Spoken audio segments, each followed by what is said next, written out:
A continuación vamos a conversar con el congresista Yude Simón del Partido Humanista Peruano. Él está también en la lista electoral y muchas gracias por concedernos esta entrevista. A ti, Raúl. La primera cuestión que efectivamente estamos observando es que nos estamos moviendo en estas elecciones sobre dos polos de ideas fundamentales. Es decir, que vamos a enfrentar una situación económica difícil en los próximos 5 años y que al mismo tiempo, con dificultad o sin ella, el Perú necesita de alguna manera recuperar una estructura más eficiente y seguramente también una mayor institucionalidad, que es el otro de los defectos que tenemos. Respecto de esos dos puntos, ¿cómo cree usted que se entrelazan por un lado y cómo puede haber equilibrio entre una y otra cosa, ¿no? Sí, es complicado porque ciertamente necesitamos un Estado moderno, de repente pequeño, que asegure todo el tema educativo, de salud, de seguridad, y a la vez necesitamos mucha inversión privada, tanto nacional como extranjera. Pero sin embargo, producto de la situación económica que se vive, muy complicada, por cierto, tenemos ahora grado de inflación que no teníamos antes, tenemos el crecimiento del precio del dólar, un poco que la gente se siente que el modelo fracasado. Entonces aquí se requiere equilibrio para demostrar que el modelo hay que corregirlo, ¿no? Y viene el debate entre Estado, qué tipo de Estado queremos y qué tipo cómo elevamos la productividad. Señalando algo que también es una característica contemporánea, no solamente del Perú, que este debate ya no tiene estas características tan ideologizadas del pasado, en donde uno se decía soy de centro, de derecha o de izquierda. Sí, sí, completamente de acuerdo. Si tú ves hoy día, las izquierdas te hablan de necesidad del capital que era imposible hace 20 años atrás o 15 años atrás, ¿no? Y lo segundo es que más allá lo que están pensando la gente es que lo que hay que temer en estos países nuestros es el problema del hambre. Y para poder corregir el problema del hambre necesitas mucha inversión en carreteras, en agricultura, en fin. Pero yo creo de que en el caso del Perú, con algunas modificaciones, algunas decisiones firmes del próximo gobierno, podríamos empatar estas dos propuestas, tanto social como capital, y hacer lo que se está produciendo los últimos años en el país, ¿no? Las alianzas público-privado, por ejemplo, que es la alianza entre el Estado y el capital para poder desarrollarnos. Claro, pero ahí hay un tercer elemento sobre el cual también florecen muchas promesas, pero que fundamentalmente constituyen un fenómeno muy difícil de atacarse, que no sea conjuntamente, que es la informalidad. En el sistema la informalidad es el elemento que contribuye más a frenar algunos de los cambios y en general a soterrar justamente la institucionalidad. Claro, la informalidad se produce primero por una burocracia que no ayuda absolutamente en nada y todos los tiempos que demora para poder formalizar. Segundo, los impuestos que se cobran, ¿no es cierto? Y tercero, el temor que tiene la gente que al formalizarse va a ser perseguido por la nacional, por decirte. No te olvides que prácticamente el 75% de la economía del país está sustentada en la MIPES, que la MIPE da trabajo más o menos a 7 millones de personas, mientras que la pequeña y gran empresa dan trabajo a 1.400.000 personas. Esos 7 millones de personas ayudan muchísimo al PBI y no están formalizados. Entonces, habría que ver cómo se trabaja, y lo han propuesto también algunos candidatos, para que las MIPES puedan formalizarse teniendo una exoneración de pago de tributos por 2, 3 o 4 años según lo que sea una realidad, y de esa manera formalizado comenzar a tributar un poco mejor.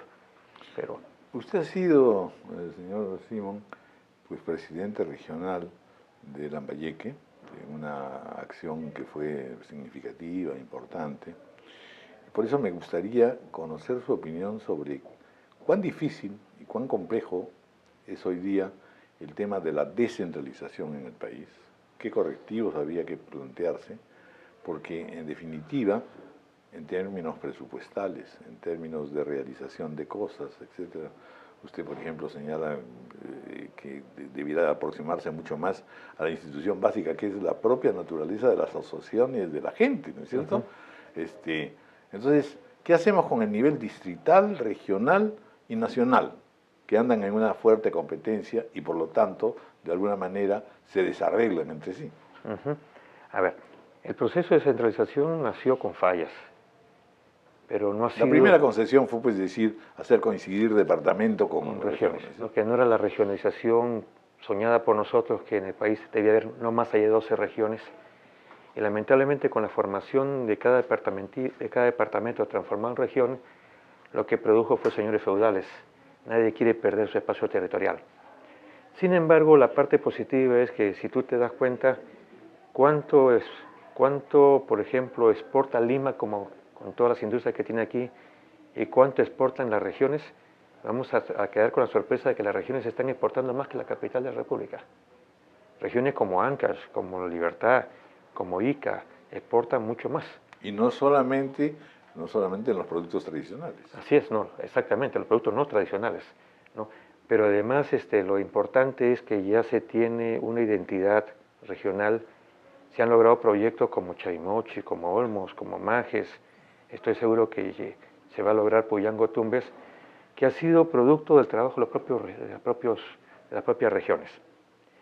Pero el problema radica justamente en que tenemos una legislación que, a pesar de ser muy clara de cuáles son los límites en los gobiernos distritales, provinciales y regionales, sin embargo ese caudillismo y ese feudalismo nos enfrenta muchas veces, entonces, y queremos hacer cosas que no nos corresponden. Ahí tenemos que ser muy claros. ¿Cómo se corrige esto? Yo supongo primero formando las verdaderas regiones. O sea, tenemos que hacer el esfuerzo para que muera el feudalismo y se formen las regiones transversales que Pulgar Vidal siempre lo decía, igual que Mariatti, igual que La Torre y todo. Y que la historia. Siempre hemos tenido justamente esa relación costa, sierra, selva. Así es. No estaba dividida. La región transversal. Lo segundo es que lamentablemente los últimos gobiernos, a pesar de que apoyaron en algo el proceso de centralización y regionalización, sin embargo este proceso le falta dos patas. Una de ellas, que es importante, que es la descentralización fiscal, que nos permita que los recursos que se tributen en las regiones puedan quedar en parte en las regiones. Porque es ridículo, por ejemplo, que en el Cusco, con el Gay Camisea, o en Lambayeque, o en La Libertad, las empresas que trabajan ahí tributen en la capital de la República. Eso me parece un error. La descentralización fiscal es una necesidad. Y lo segundo, que creo que terminaría también con todos los conflictos sociales que tenemos, es de una vez por todas hacer lo que significa el ordenamiento territorial. Con la descentralización fiscal y el ordenamiento territorial, te puedo asegurar, más además, haciendo que las comunidades sean propietarias del subsuelo, vamos a lograr que entre el 75-80% de conflictos sociales desaparezcan. Claro que sí. Vamos a entrar ahora en un tema que, como decíamos, no hay aparentemente una separación muy fuerte entre izquierda y derecha hoy día en planteamientos de planes de gobierno. Pero lo real es que tenemos varias dimensiones. Es decir, hay un énfasis social muy marcado en algunos casos, hay un énfasis procapitalista mucho más marcado. Y me gustaría entonces que usted sitúe un poco su partido y su actuación, toda vez que en realidad ha estado vinculado a grupos de izquierda sale y se presenta muy subdividida, pero en definitiva, esta diferencia de énfasis lo que nos debe llevar es a decir qué sentido tiene ser en este momento de derecha o de izquierda, qué énfasis son los que van a distinguir una u otra opción. En el caso suyo, sobre todo, que ya tiene usted un largo recorrido político. Nosotros optamos por una opción humanista cristiana que nos diferencia un poco de algunos sectores tradicionales de izquierda. Bueno, siempre nos hemos diferenciado de una derecha chorada, de la derecha más, pero respetamos a la derecha inteligente como la izquierda inteligente. Nuestra opción preferencial es por los pobres. Esto no significa, es lo que te comentaba, ¿no? Cuando yo he sido presidente regional, por ejemplo, el mundo pensaba que ahora sí Lambayeque se cae. Pero si uno no aprende las lecciones de la vida y no se da cuenta cómo se mueve el mundo, entonces en efecto se hubiera caído Lambayeque si yo estuviera pensando en un estatismo total o estuviera pensando en enfrentarme al gobierno porque no comulga con mis ideas. He trabajado con el gobierno del presidente Toledo, con el gobierno del presidente García y creo en parte con el gobierno del presidente Humala en función de la estabilidad democrática y en función de lo que creía ¿Y por que qué era no ha nuestro país. estado en ninguna de estas agrupaciones con estos presidentes que están ahora, de todas maneras, volviendo aquí a la contienda? Primero porque, a ver, en el caso del presidente Toledo nunca hemos militado con él, lo apoyamos porque tenía un decrecimiento de popularidad tremendo y se perdía la estabilidad del país. Llegó un momento en que estaba en 3 o 4%, pero yo le tenía mucha gratitud porque con él logramos hacer ese proyecto, iniciar el proyecto de Olmos. Con el presidente García, yo no soy militante aprista, siempre he sido seguidor de Mariátegui. Ahí La Torre lo aprendí a querer, aunque te parezca mentira, en Cuba, porque encontré un libro de él, decía Carta a los prisioneros apristas en Cuba, lo encontré este libro, me puse a leer y la verdad lo entendí a profundidad y La Torre y lo leí en prisión. Pero no soy aprista, soy mariateguista. Hemos tenido una relación amical y algunas diferencias. Y con el caso del presidente Humala, con su hoja de ruta, me pareció interesante porque recogía el sentimiento de un sector del país que no se encontraba satisfecho cómo había estado funcionando el Estado.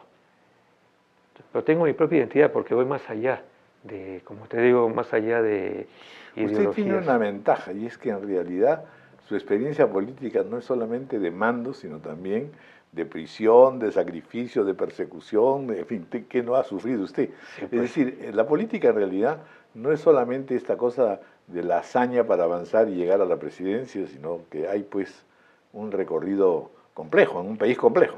Sí, sí, yo me acuerdo cuando tú me mencionabas el tema de la descentralización, yo, Juan Quijote, me metí en el tema de la descentralización, luché por reformar una región con Tumbes y Piura, que los militares me habían dicho que era una región interesante.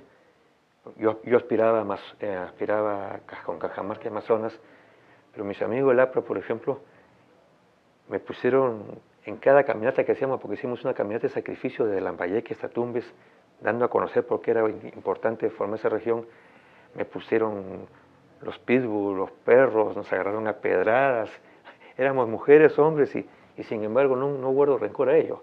Sí.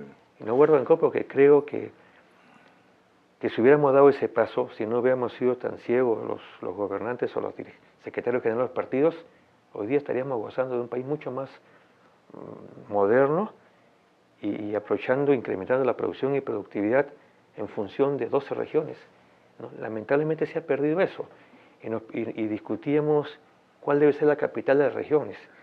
Yo lambayecano hubiera dicho que sea Lambayeque, pero yo decía que sea la capital de la región Tumbes para poder fortalecer esa entrada de la patria.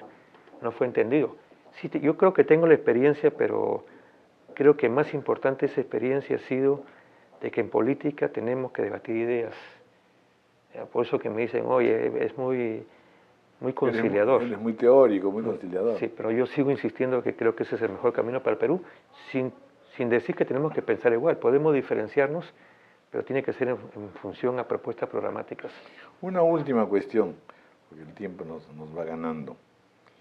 En América Latina se están jugando dos opciones muy marcadamente, que se reflejan también en organismos como por ejemplo pues, UNASUR o el Acuerdo del Pacífico, en que nosotros estamos.